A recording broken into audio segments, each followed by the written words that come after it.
Mohamedou Mfa nous parle aujourd'hui d'un nouveau confinement dans certains pays européens à cause de la pandémie de Covid-19.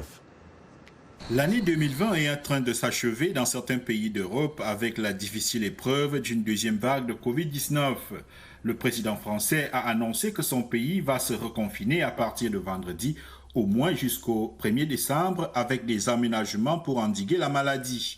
La France rejoint ainsi l'Irlande et le pays de Galles, seul pays européen ayant franchi pour le moment le pas d'un reconfinement national. Mais d'autres pays prennent des mesures qui sont tout aussi drastiques. En Espagne, les députés ont approuvé ce jeudi la demande du gouvernement d'une prolongation pour 6 mois de l'état d'urgence sanitaire. Forcés de prendre ces mesures, les dirigeants européens indiquent que les prochaines semaines pourraient être particulièrement difficiles. Nous en sommes au même point. Débordés par une deuxième vague qui, nous le savons désormais, sera sans doute plus dure et plus meurtrière que la première.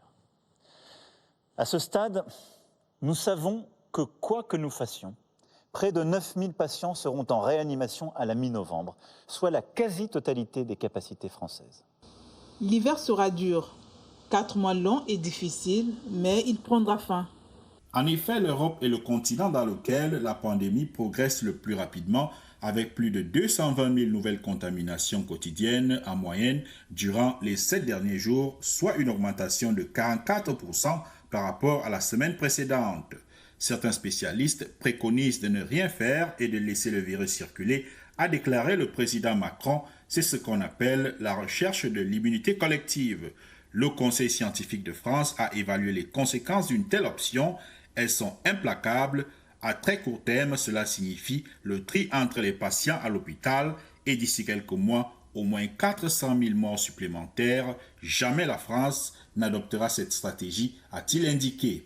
Il va sans dire que le reconfinement et d'autres mesures pèsent sur l'activité économique et sur les libertés individuelles. Les leaders européens en sont conscients.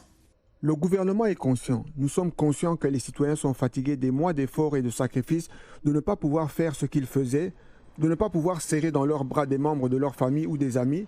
Mais ce n'est pas le moment de se détendre. Les mesures auxquelles nous sommes confrontés dans des semaines ou des mois vont être très difficiles. L'Espagne, la Belgique, le Luxembourg, la Slovénie, la Slovaquie et la République tchèque ont décrété des couvre-feux nationaux, tandis qu'en Italie et en Grèce, le couvre-feu est limité à des grandes villes ou à des régions. Cette mesure est souvent présentée comme un dernier recours visant à éviter un reconfinement total. Un reconfinement qui n'est pas en effet envisagé par tous. La Russie, qui est à la 4e place dans le monde en nombre de cas enregistrés avec plus de 1,5 million d'infections, envisage des mesures ciblées et justifiées qui pourraient être prises indépendamment dans des régions ou des villes tout en maintenant les activités des entreprises. Une stratégie qui nécessite encore plus de rigueur et de fermeté. À jeudi prochain pour une nouvelle chronique santé.